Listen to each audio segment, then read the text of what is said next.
Hello friends, నేను మీ శ్రీదేవిని. Welcome to recipe box Telugu channel. ఈరోజు మన వీడియోలోని ఎండ్రాయిలు కోడిగుడ్డు కూరని ఏ విధంగా ప్రిపేర్ చేసుకోవాలో చూపించబోతున్నానండి. వీడియోని ఎక్కడ స్కిప్ చేయకుండా లాస్ట్ వరకు చూసి నేను చేసిన కర్రీ నచ్చినట్లయితే ప్లీజ్ లైక్ చేయండి, షేర్ చేయండి. ఫస్ట్ టైం ఎవరైతే మన ఛానల్ని చూస్తున్నారో మన ఛానల్ని సబ్స్క్రైబ్ చేసుకుని నన్ను సపోర్ట్ చేయండి.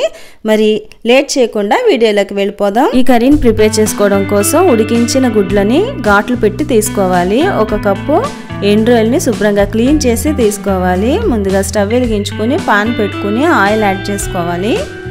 ఆయిల్ హీట్ ఎక్కిన తర్వాత మనం ఉడికించి పెట్టుకున్న కోడిగుడ్లను ఇందులోకి వేసుకుని కలర్ చేంజ్ అయ్యేంత వరకు ఒక 2 మినిట్స్ పాటు ఫ్రై చేసుకోవాలండి. ఎండ్రాయిల్ క్లీన్ చేసేటప్పుడు ఒక 5 మినిట్స్ పాటు వేడి నీళ్ళల్లో ఉంచి ఒక 2-3 సార్లు శుభ్రంగా వాష్ చేసుకోండి. ఎండ్రాయిల్కి ఉన్న డస్ట్ ఏదన్నా ఉన్నా చాలా ఈజీగా పోతుంది. గుడ్లు ఫ్రై అయిపోయాయి. దీన్ని ఒక ప్లేట్లోకి తీసేసుకుందాం. ఇప్పుడు ఇదే ఆయిల్లో మనం శుభ్రంగా క్లీన్ చేసి పెట్టుకున్న ఎండ్రాయిల్ని ఇందులోకి వేసుకోవాలి. మంటని మీడియం ఫ్లేమ్లో పెట్టి ఒక 2 నిమిషాల పాటు వీటిని ఫ్రై చేసుకోవాలి. ఈ ఎండ్రాయిల్ బాగా ఫ్రై చేసుకోవడం వల్ల తినేటప్పుడు చాలా టేస్ట్గా ఉంటాయి. ఎండ్రాయిల్ ఫ్రై అయిపోయాయి. ఇప్పుడు 3 ఉల్లిపాయలని చిన్న ముక్కలుగా కట్ చేసి వేసుకోవాలి. మన ఛానల్లోని కోడిగుడ్లు పచ్చిరొయ్యల కూర వీడియోని కూడా అప్లోడ్ చేశానండి. కింద డిస్క్రిప్షన్ లింక్ ఇస్తాను, ఆ వీడియోని కూడా చూడండి. మీరు తినే కారాన్ని బట్టి ఒక 4-5 పచ్చిమిరపకాయలు కట్ చేసి యాడ్ చేసుకోవాలి.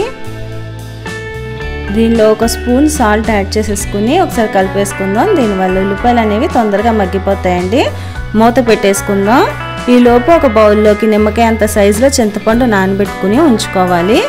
ఉల్లిపాయలు అనేవి వేగిపోయాయి. ఇప్పుడు దీనిలో ఒక 2-3 టమాటాలని చిన్న ముక్కలుగా కట్ చేసి యాడ్ చేసుకోవాలి. ఈ టమాటాలు సాఫ్ట్ అయ్యేంత వరకు మూత పెట్టేసుకుందాం. ఓపెన్ చేసి చూద్దామండి. టమాటాలు అనేవి సాఫ్ట్ అయిపోయాయి. ఇప్పుడు 1.5 స్పూన్ వరకు కారాన్ని యాడ్ చేసుకోవాలి. 1 నిమిషం ఫ్రై చేసుకుని దీంట్లోకి 1 గ్లాస్ వాటర్ని యాడ్ చేసేసుకోవాలి.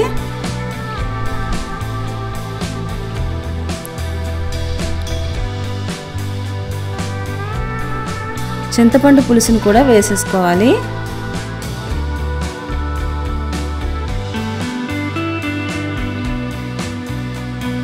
ఫ్రై చేసి పెట్టుకున్న ఎగ్స్ని వేసుకోవాలి.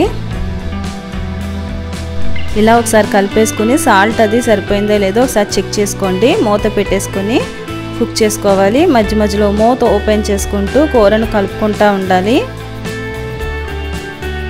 దీనిలో కొంచెం కరివేపాకుని యాడ్ చేసుకుందాం. మంటని లో టు మీడియం ఫ్లేమ్లో పెట్టుకుని మూత పెట్టేసుకుని ఒక 5 మినిట్స్ పాటు కుక్ చేసుకోవాలి. 5 మినిట్స్ తర్వాత ఒకసారి మూత ఓపెన్ చేసి చూద్దామండి. కర్రీ అనేది రెడీ అయిపోయింది. గుమగుమలాడే ఎండ్రాయిలు కోడిగుడ్లు కూడా రెడీ అయిపోయింది. లాస్ట్లో కొంచెం కొత్తిమీరని యాడ్ చేసుకోవడమే. రైస్తో తీసుకుంటే చాలా బాగుంటుంది. మీరు కూడా తప్పకుండా ట్రై చేయండి. ట్రై చేసి ఎలా వచ్చిందో కమెంట్ సెక్షన్లో కమెంట్ చేయండి. నేను చేసిన రెసిపీ నచ్చినట్లయితే ప్లీజ్ లైక్ చేయండి. మీ ఫ్రెండ్స్కి, ఫ్యామిలీ మెంబర్స్కి ఈ వీడియోని షేర్ చేయండి. మరొక మంచి రెసిపీతో నా నెక్స్ట్ వీడియోలో కలుస్తాను. Thank you for watching.